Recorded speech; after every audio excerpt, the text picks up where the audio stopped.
감사합니다. 우리가 이제 마태복음 1장에서부터 출발해서 5장까지 오게 되었습니다. 마태복음 5장에서 7장은 산상보훈이라 혹은 산상수훈이라 하는 내용이 나옵니다. 그런데 궁금한 것은 예수님께서 어느 날 산에 가서 말씀하셨는데 이걸 어떻게 다 기록했을까? 한 번 듣고 기억할 만큼 예수님의 제자들은 천재인가? 녹음기도 없었을 텐데 그걸 어떻게 다 세밀하게 다 기록해가지고 완성했지? 이런 생각 들지 않습니까? 특히 이 산상보훈을 시작하면서 복 있는 사람이라고 8가지를 말씀하시는데 그것 또한 이상합니다. 보통 인간의 생각으로 보면 이건 너무 불행하다, 안 됐네, 이럴 만한 것을 예수님은 복이 있다라고 말씀하십니다. 너무 역설적이고 파격적이지 않습니까? 인간이 불행하다고 생각하는 것을 복이라고 말하면 복이 되는 걸까요? 그냥 예수님은 우기는 겁니까? 아니면 그런 줄 알아, 그냥 포기하고 살아, 그런 얘기일까요? 가난이 어떻게 복이 될 수 있을까요? 인간적으로 생각해 볼 때 가난한 사람에게 참 당신 복이 있습니다 그러면 어떻게 들릴까요? 조롱하는 것으로 들리진 않을까요? 너는 부자 될 건 꿈도 꾸지 마, 그냥 가난한 게 복이야, 그렇게 살아, 이렇게 절망을 심어주는 말이라면 복이 아닐 텐데요. 예수님께서는 도대체 왜 가난한 사람들이 복이 있다라고 말씀하시는지 오늘 하나님의 인도를 함께 잘 받기를 원합니다. 그래서 3가지로 먼저 이 산상수훈의 배경에는 어떤 것들이 있는지, 두 번째로는 심령이 가난한 자들이 복이 있다고 하는데 그 말씀을 한번 순서대로 잘 살펴본다면 예수님이 말씀하고자 한 진짜 의도가 무엇인지 함께 발견하기를 원하고, 그럼 오늘날 우리도 정말 복 있는 사람으로, 심령이 가난한 사람으로 살 수 있을까? 정말 그렇게 살아간 인물이 있다면 어떤 인물이 있을까? 그럼 나는 내 삶의 형편을 가지고 어떻게 심령이 가난한 자로 복되게 살 수 있을까? 이런 적용을 한번 할 수 있는 시간이 되기를 바랍니다. 먼저는 이 산상수훈의 배경입니다. 마태는 이것을 1절에 보면 이렇게 기록했어요. 1절을 같이 한번 읽어볼까요? 예수께서 무리를 보시고 산에 올라가 앉으시니 제자들이 나온지라. 이 말씀은 산에서 주신 말씀이라고 구태여 기록합니다. 예수님께서 하신 모든 말씀은 다 산에서만 주셨을까요? 예수님은 집에서도 말씀하시고 해변에서도 말씀하시고 산에서도 들에서도 어디서도 다 말씀하셨는데 마태는 특별히 무리를 보시고 산에 올라가 앉으셨다라고 이 산상보훈을 기록하면서 산에 올라가서 앉아 이 말씀을 주셨다는 것을 기록합니다. 거기에는 무슨 의도가 있는 것일까요? 마태복음은 유대인들을 대상으로 쓴 복음서라 하는 것을 우리가 함께 나눴죠. 그렇게 생각할 때 이 산에서 하나님의 말씀을, 곧 그리스도이신 예수님이 산에서 말씀하셨다, 이 말은 굉장한 의미를 담고 있는 것입니다. 이스라엘 백성들이 호렙산에서 모세가 하나님이 직접 계시해 주신 계명을 받아왔어요.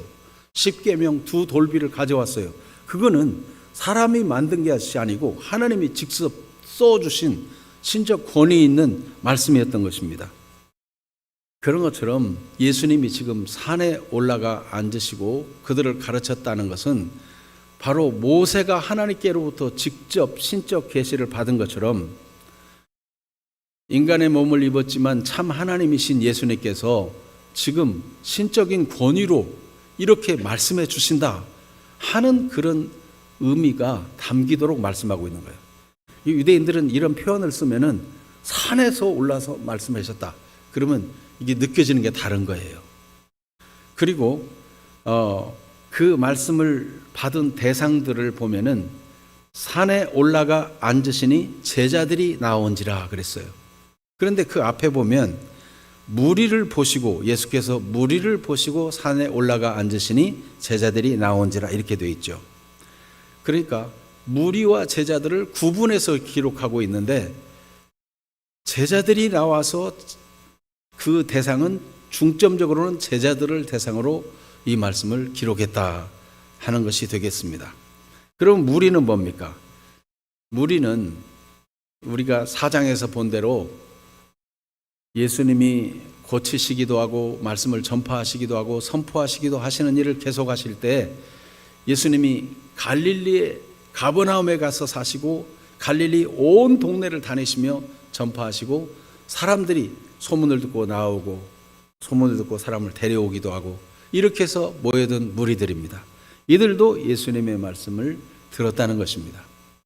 예수님께서는 정말 예수님을 전적으로 따르기로 하고 예수님 말씀에 귀를 기울이고 깨닫기를 원하고 진짜 믿기를 원하는 이 사람들에게 그 하늘의 풍성한 계시를 들려주시는 것입니다. 그래서 예수님이 말씀하신 대상은 제자들이라고 볼 수 있어요.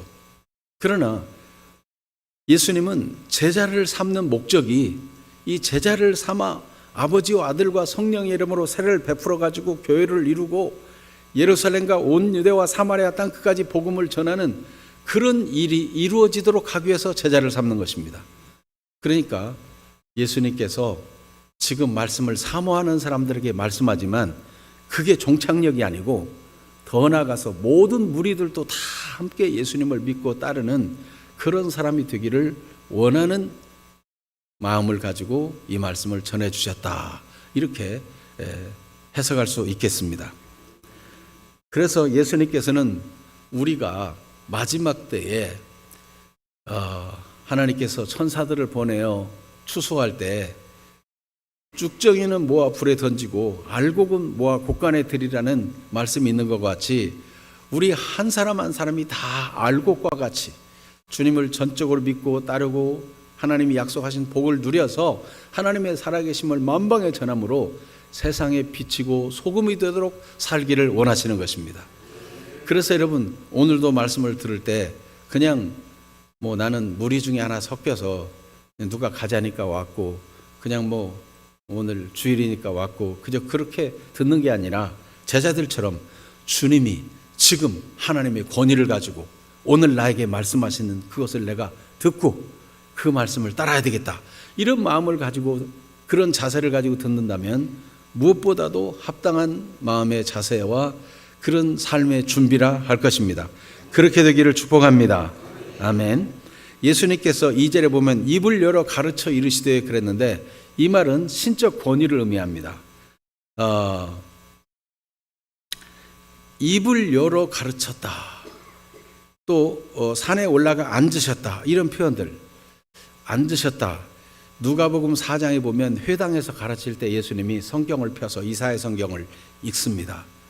가난한 자들에게 복음이 전파된다는 내용을 쭉 읽고는 그것을 성경을 회당에 맡은 자에게 주시고 앉으시니 그렇게 돼 있어요. 그게 바로 지금 가르치는 자세예요. 권위 있게 회당에서 가르치는 자세. 그러니까 이 말씀은 예수님께서 권위 있게 하나님의 권위를 가지고 말씀을 가르친다. 권위 있는 말씀이다 하는 표현이 앉으시니라는 단어에 포함되어 있어요. 유대인들은 이런 얘기를 들으면 지금 권위 있게 지금 가르치는 말씀이구나. 말하자면 오늘 이렇게 강단에 딱 서가지고 말씀을 가르치는 것처럼 말이죠.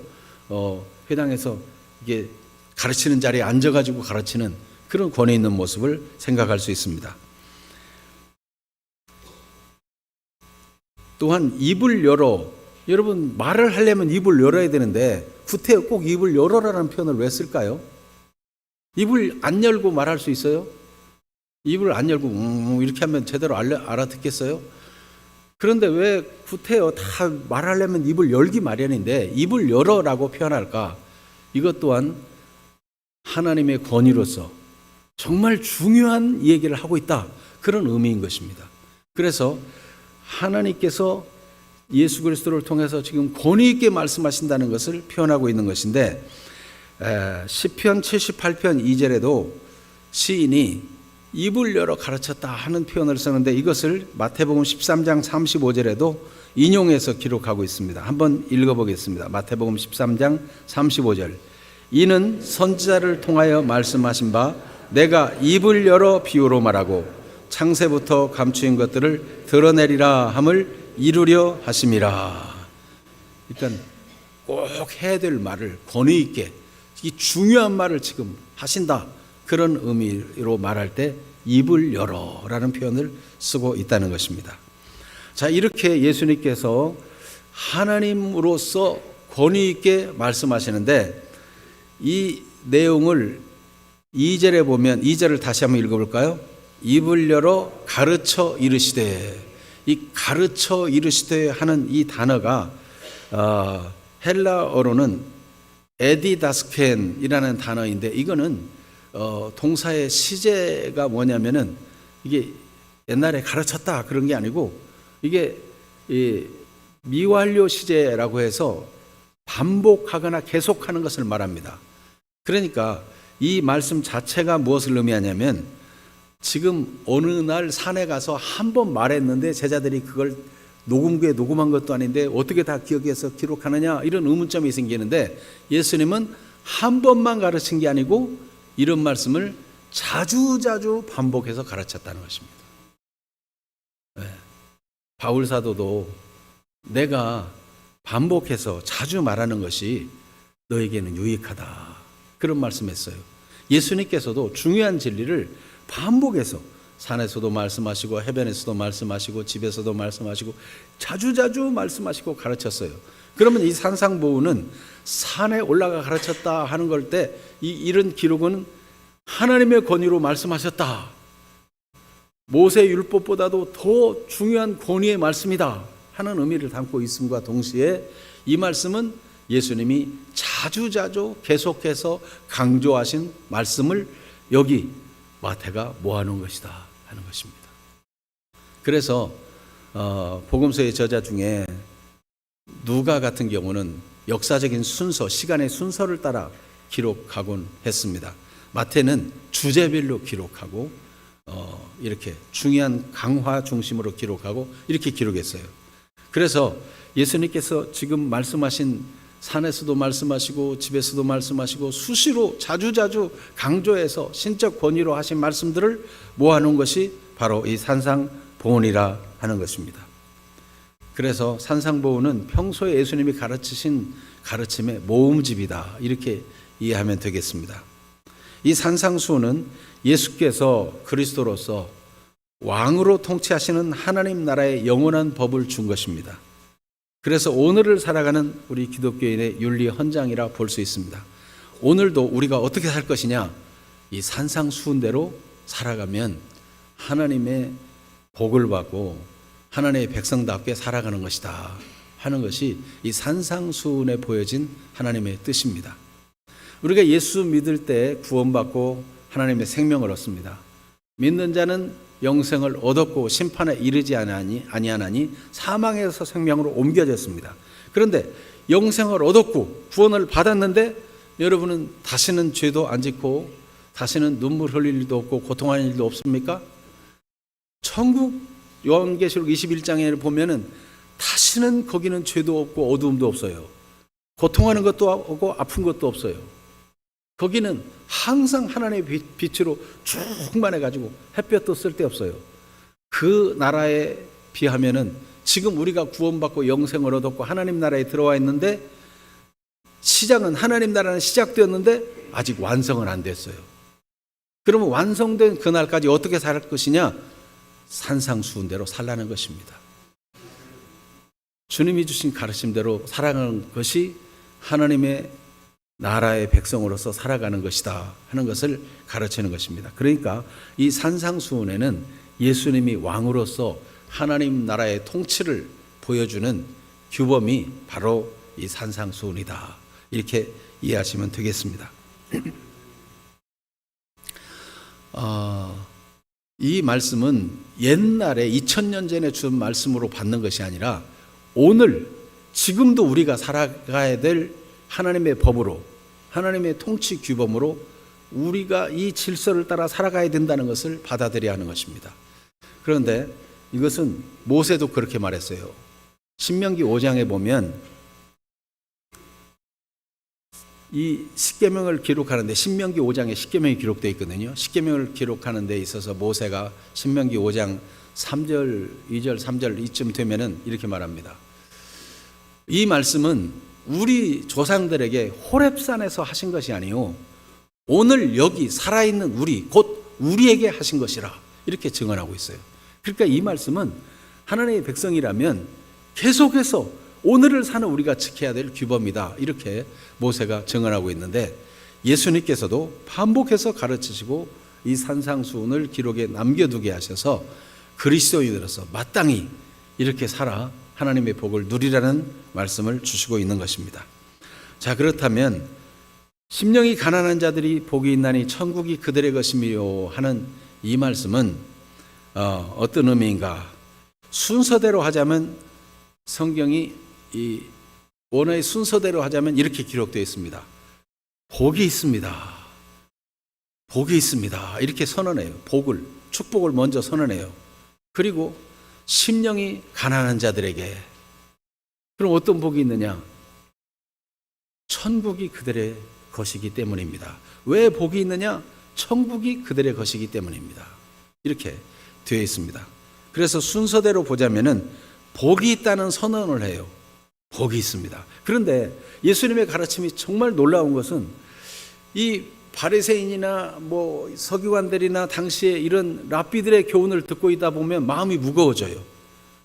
율법과 장로들의 유전과 이런 걸 통해서 이것은 해라, 이것은 하지 말라 막 이러면서 행동의 제약과 금기 사항들을 무거운 짐처럼 막 주기 때문에 그들의 가르침을 받고 나면 마음이 무거워져요. 그런데 예수님은 가르침을 입을 열어서 가르치기 시작하는데 여러분에게 복이 있습니다 라고 축복으로 시작하는 거예요.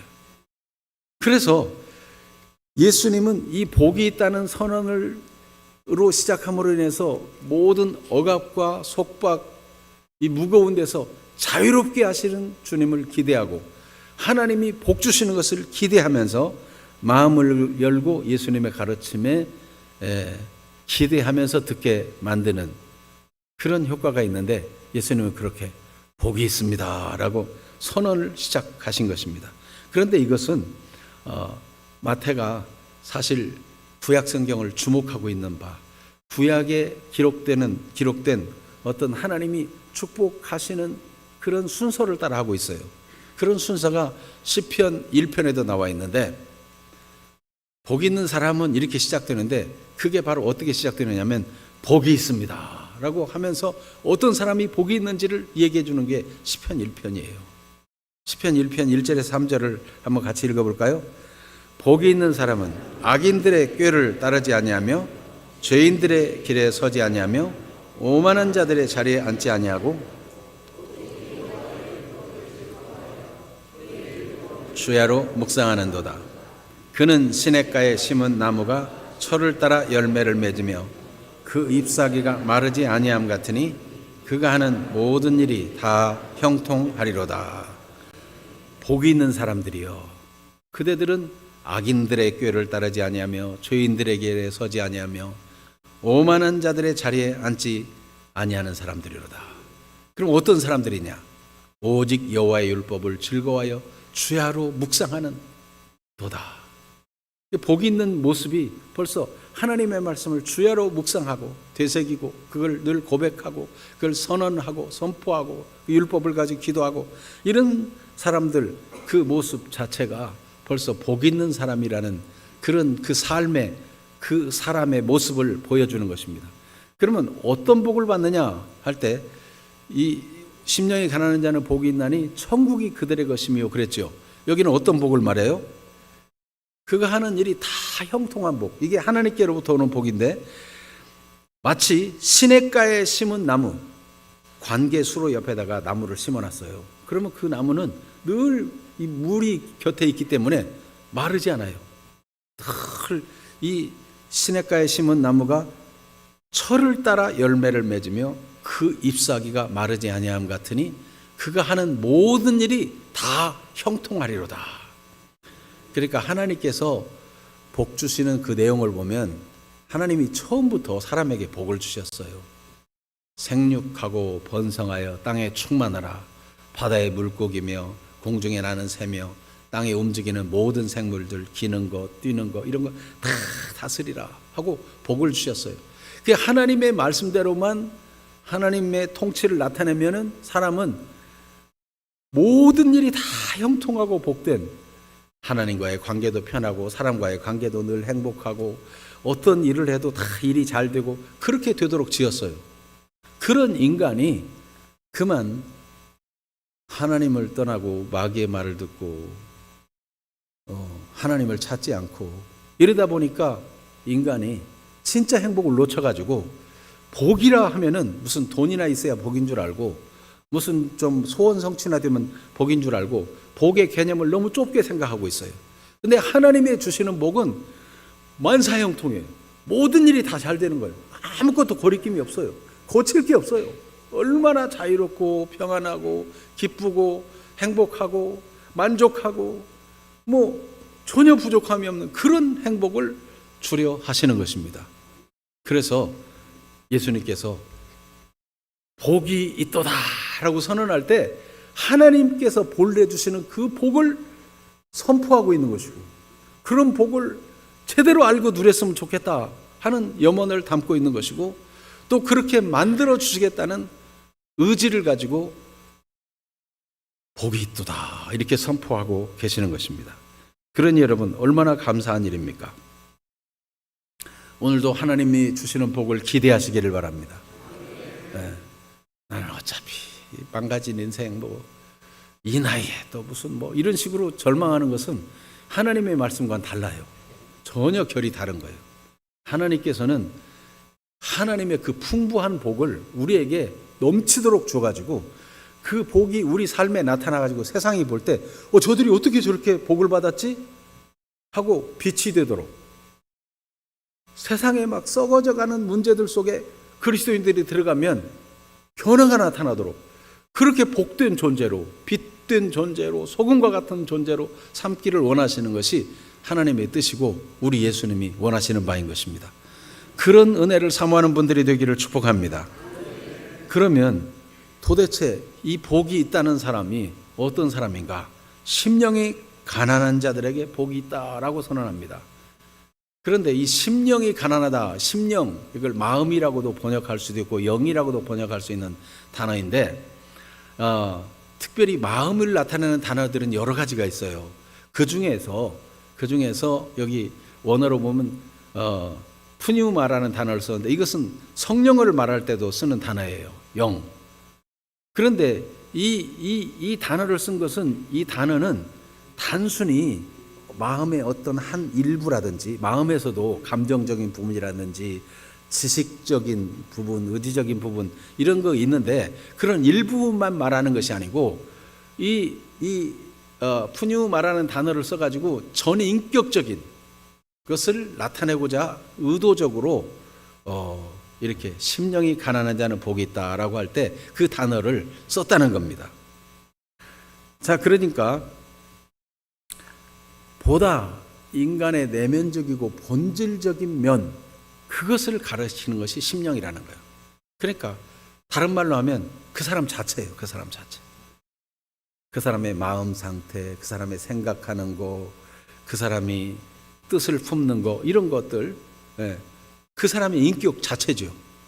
그 사람의 인격 자체, 그 사람의 본질 자체가 하나님을 향해서 가난한 사람, 하나님을 향해서 갈망이 있는 사람, 그런 걸 의미합니다. 이 가난하다는 뜻이 절대적인 빈곤을 말해요.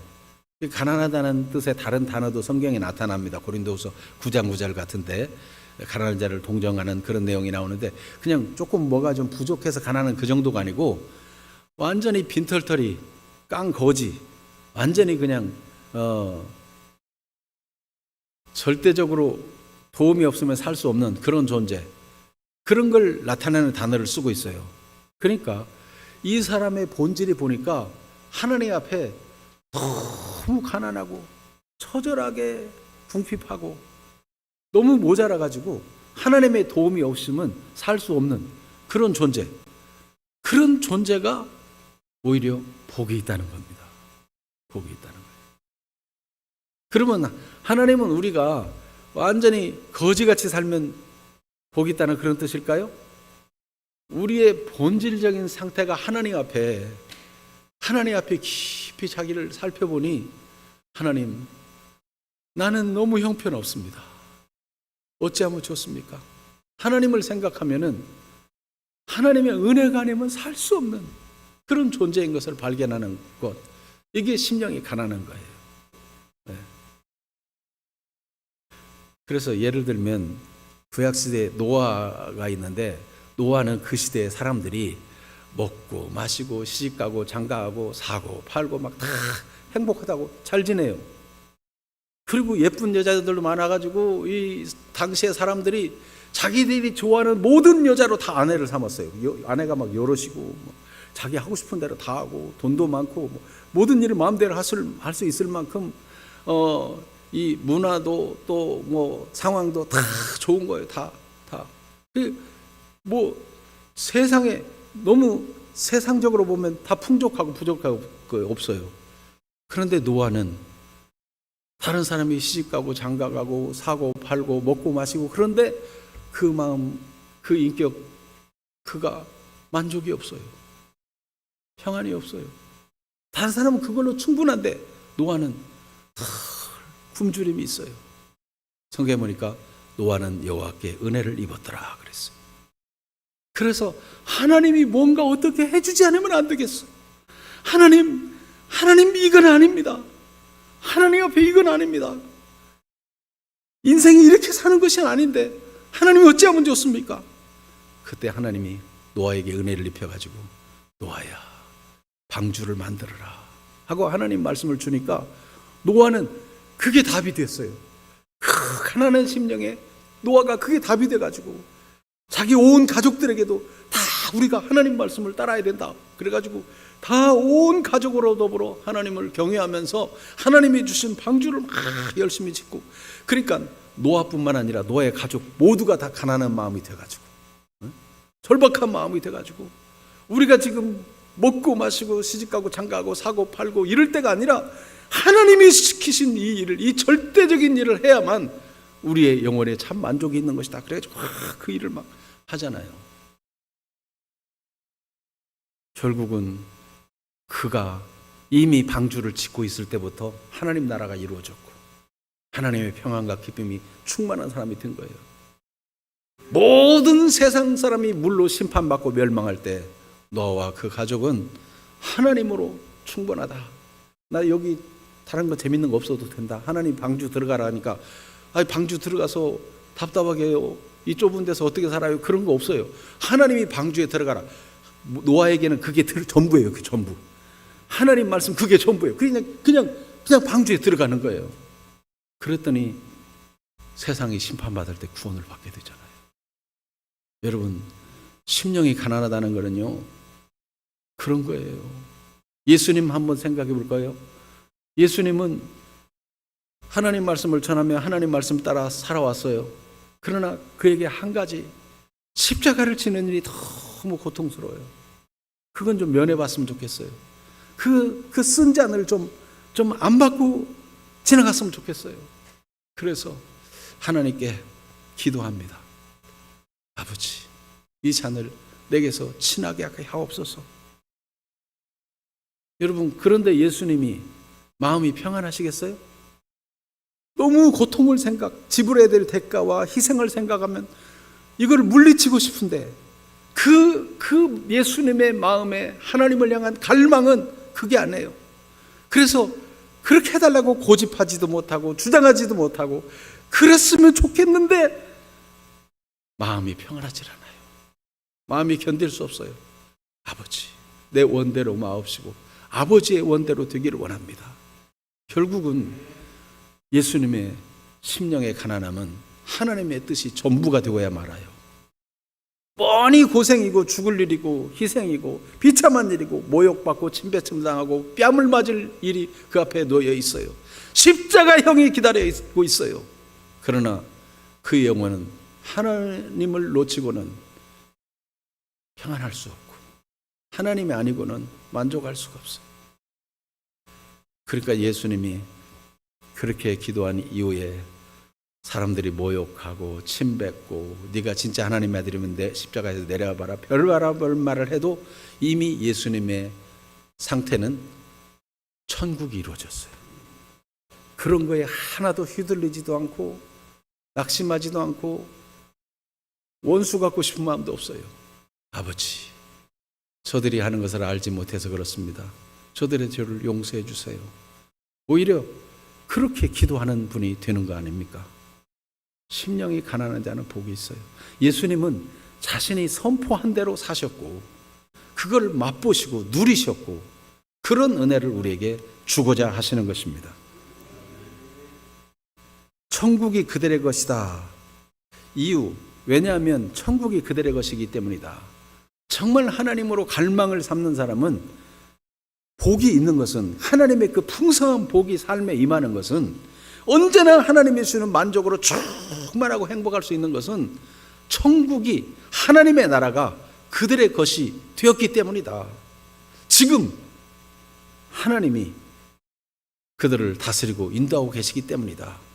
이 천국이 그들의 것임이라 하는 이 단어도 현재 능동태형으로 쓰였어요. 이게 어려운 말이지만은 그 현재형으로 쓰였다는 것은 물론 예수 믿고 구원받아 천국에 가는 것, 미래적인 천국도 분명하지만 지금 이 땅에서부터 이미 하나님 나라다. 그 말이에요. 이미. 우리가 예수 믿고 하나님의 백성이 되었는데 이 땅에서부터 하나님 나라를 못 누리고 이 땅에서는 내 마음대로 살고 내 욕심대로 살다가 죽어서 천국에 가겠다라고 꿈꾸는 것은 본래 예수님이 주고자 하는 복하고 다른 거예요. 예수님은 그런 이 땅에서 네 맘대로 살다가 죽을 때 가서라도 예수 믿습니다 하고 천국 들어와라 그러실까요? 그렇잖아요. 하나님의 그 복을 이 땅에서부터 충만하게 누리기를 원해요. 그걸 회복시키기 위해서 예수님이 십자가에 돌아가셨는데 죽은 후에서부터 누리는 것이 아니라 이 땅에서부터 하나님께 대한 배고픔이 있고 하나님의 말씀에 은혜 안 받으면 마음이 컬컬하고 살 수 없고, 여러분 아무리 재미나도 재미난 영화를 보고 뭐 요즘 무슨 왕가 사는 남자도 보고 아무리 재미난 영상을 보고 맛있는 걸 먹어도 성경을 안 읽으면 마음이 안 편하고 만족이 없고, 기도 안 하고 그냥 막 바쁜 일에 먼저 싸돌아다니면 이 마음이 갈증이 계속 있고 그 사람이 복이 있는 사람이에요. 네? 여러분, 그런데 정말 하나님을 향해서 말씀을 갈망하는 마음으로 오늘도 이 말씀을 내가 받아가지고 살아야지, 나를 살리는 말씀, 이런 마음으로 말씀을 받는 그 사람의 그 상태, 그 인격, 그 존재, 그 사람이 이미 하나님 나라가 임하였고 복 있는 사람이라 하는 것입니다. 그래서 여러분 어떤 상황 속에서라도 그 상황 때문에 지지 아니하고 하나님만을 의지하는 자, 그 사람은 이미 하나님의 통치와 보호와 공급과 인도와 하나님의 친히 함께 하시는 은혜를 누리고 있는 사람이라는 것입니다. 참으로 복 있는 사람이죠. 그러니까 요셉이 종살이에도 문제가 안 되고 감옥살이에도 문제가 안 되는 것은 하나님 나라에 그에게 임한 거 아닙니까? 요즘 이제 사도행전 말씀 묵상을 계속 하는 중에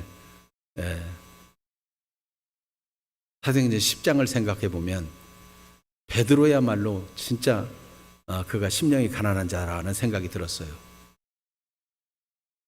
저 바닷가 그 가죽 수성공인 시몬이라는 사람 집에 베드로가 묵었어요. 옆바에. 그런데 기도 시간이 되어가지고 기도하러 갔는데 갑자기 환상 중에 내 귀에 매인 보자기 같은 게 들어오는데 거기에 온갖 짐승들이 들어있어요. 말하자면 토끼나 돼지나 뭐 혹은 까마귀나 또는 뱀장어 같은 거 뭐 이런 게 한껏 담겨 있어요. 그 말은 레위기 11장에 의하면 부정한 짐승들 담겨 있어가지고 베드로의 눈앞에 쭉 내려오는데 베드로야 잡아먹으라 그러는 거예요. 베드로가 질색했어요. 주님, 저는 그런 걸 지금까지 먹은 적이 없습니다. 먹지 않겠습니다. 그랬더니 하나님이 깨끗하게 하신 것을 속되다고 하지 말아라. 그러더니 이 그릇이 올라가요. 그러기를 3번이나 하는데 베드로는 확실히 나는 속되거나 부정한 것은 먹지 않습니다. 딱 이렇게 딱 자기 이 주관에 있고 그렇게 살아온 나름대로의 그게 있어요. 그런데 하나님이 도대체 왜 이것을 내게 보이셨을까? 무슨 의미일까? 이게 사탄의 시험인가?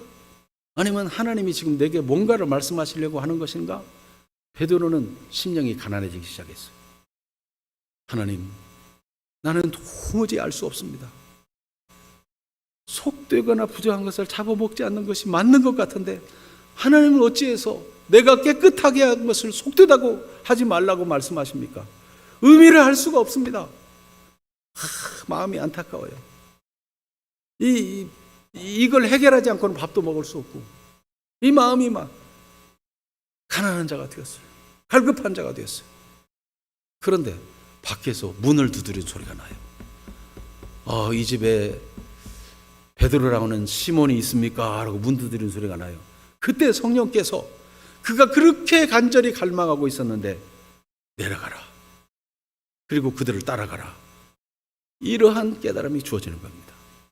그러니까 여러분, 베드로가 마음을 굳게 닫고 나는 부정한 것을 섞은 것은 먹지 않는데 쓸데없는 것이다. 무시해버리고 하나님 앞에 알기를 원하지도 않고 갈망하지도 않았으면 하나님의 인도를 못 받는 거죠. 그런데 이 문제를 하나님 앞에서 해결하고 싶어서 그렇게 갈망했더니 하나님이 알게 해주신 거예요. 고넬료 또한 심령이 가난한 자예요.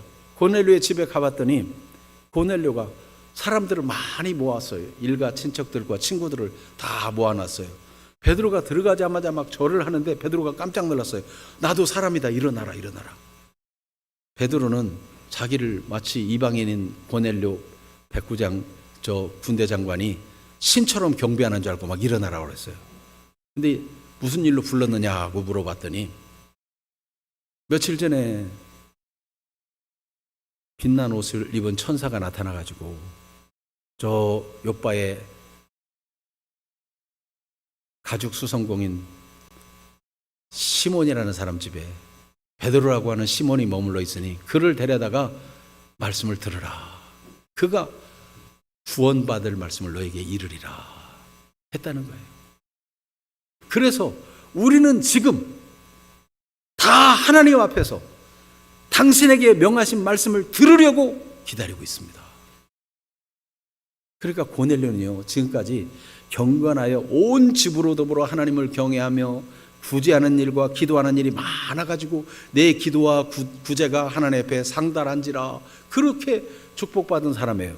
그런데 그는 그 수많은 자기 가족을 경건하게 하고 수많은 사람을 구제하고 그렇게 많이 기도하고 정성껏 다 했지만은 그는 그 심령이 만족이 왔어요? 만족이 안 왔어요. 그는 심령이 가난했어요. 갈급했어요. 내가 얼마나 더 선행을 많이 해야 됩니까? 내가 얼마나 더 구제를 많이 해야 되는 것입니까? 아직도 뭐가 있습니까, 하나님? 내 심령에 하나님의 나라가, 하나님의 평안이, 하나님의 기쁨이 없는, 진짜 만족이 없는 이유가 무엇입니까? 이걸 가지고 알기를 거지처럼 갈급하게, 간절하게, 절박하게 원한 거예요. 하나님은 그걸 받으시고 네가 진짜 필요한 거는 베드로를 통해서 들으라 라고 알려주신 겁니다. 그러니 그렇게 하나님 앞에서 우리가 다 당신이 주께서 당신에게 하신 말씀을 들으려고 다 하나님 앞에 있나이다. 그 절하는 자세도 하나님의 사자로 알고 절하면서 하나님 말씀을 듣고자 하는 그런 간절한 심령이 가난한 그 태도였던 거예요. 그래서 베드로는 예수님이 십자가에 못 박혀 죽으시고 죽은 지 사흘 만에 다시 살아나셔서 하나님이 그를 임금과 구주로 삼으시고 우리 함께 있던 우리에게 나타나시고 이 복음을 전하라 했다라는 내용을 베드로가 이 복음을 말하니까 그때 거기 듣는 모든 사람에게 성령이 우리에게 하던 것과 같이 했다라고 성경은 증거하고 있어요. 오순절에 성령이 임한 것 같처럼. 그러니까 사람들마다 간절한 마음으로 준비가 되기 때문에 얼마나 고넬료가 사람들의 마음을 준비시켰는지 고넬료와 같은 그런 갈급한 마음, 심령이 가난하게 되어가지고 말씀을 받는 모든 사람에게 성령이 임하고 하나님의 은사가 임하고 하나님을 높이고 하나님의 기쁨이 충만한 그런 하나님의 나라가 임했다는 것입니다. 여러분, 오늘 우리가 웬만큼 돈 있고 등 따숩고 살 집이 있고 월세방이라도 있고 또 따박따박 나오는 월급이 있고 혹은 사업이 잘 돼가고 그러면 충분히 만족합니까? 인생은 근본적으로 하나님으로 만족하지 않으면 진짜 만족이 없는 게 그게 원래 인간의 지어진 모습이에요. 하나님의 형상대로 지음받았다는 것은 하나님과 같은 형상, 하나님과 같은 위대함으로 지음받았어요. 그래서 하나님이 빠지고는 다른 것으로 만족이 안 되게 돼 있어요. 하나님이 없는 자리가 황하게 느껴져서 하나님에 대해서 막 갈망이 일어나야 그 사람이 복이 있는 사람이에요. 하나님 없이도 예쁜 아내와 잘생긴 남편과 토끼 같은 새끼들하고 나는 행복하게 잘 산다. 하나님 더도 말고 덜도 말고 요새만 갖게 해주세요. 그러면 하나님 나라일까요? 여러분, 하나님은 우리가 작은 행복으로 만족하기를 원치 아니하고 하나님이 주시는 그 하는 일이 다 형통하여 누구도 미워할 것도 없고 거리낄 것도 없고 관계도 좋고 막힘이 없고 하는 일이 다 형통한 하나님의 은혜로 살아가는, 늘 하나님의 주시는 말씀과 은혜로 충만해서 만족한 그런 삶이 되도록 복 주시기를 원하십니다. 여러분은 어떠하시겠습니까? 심령이 가난한 자가 되어서 하나님이 원래 주고자 하는 그 복을 받아 살겠습니까? 아니면 대충 그냥 그럭저럭 때우고 살겠습니까? 네. 여러분, 우리 주 예수님이 이 말씀을 하실 때 얼마나 설렜겠어요. 그리고 예수님이 이 말씀 하실 때 그렇게 설레도록 큰 복을 주려 말씀하실 때 저는 예수님이 이 말씀하실 때 이미 십자가를 염두에 두었다고 생각합니다. 우리 죄를 없애시는 십자가의 희생이 아니고는 어떻게 인생에게 이 복이 올 수 있겠어요? 여러분, 주님은 어떤 희생을 지불해서라도 우리가 참된 행복을, 세상의 사소한 즐거움이라도 기쁨이 되지만 그것과는 차원이 다른 어마어마한 하나님 차원에서 주시는 그 복을 주고 싶어 하십니다. 그 복을 누리게 되기를 축복합니다. 오늘 438장을 찬송하겠습니다. 내 영혼이 은총 입어 중한 죄짐 벗고보니 슬픔 많은 이 세상도 천국으로 화도다. 교회는 다녀도 아직 예수님을 믿지 않는 사람이 있다면 예수님이 내 죄를 위해 죽으시고 다시 살아나는 사실을 믿고 예수님 나의 구주와 주님이 되어주시고 내 죄를 다 가져가시고 없애시는 주님의 능력이 나타나 오늘 죄와 속박에서 노예나 주님의 평안을 누리고 사는 사람 되기 원합니다. 주 예수님을 믿고 영접하는 사람이 되기를 바라고, 이미 구주를 믿고 있지만은 이런 영적 갈망이 없이 현실적인 것으로 만족해 살았다면 이제는 주님 앞에 진짜 갈망이 일어나는 사람 되기를 간구하고 주님으로 만족하는 그런 은혜의 사람 되는 기도를 한번 드려보는, 이전에 드려보지 못한 성경적인 기도를 하는 시간이 되기를 바랍니다. 우리 찬송 438장 찬송하겠습니다.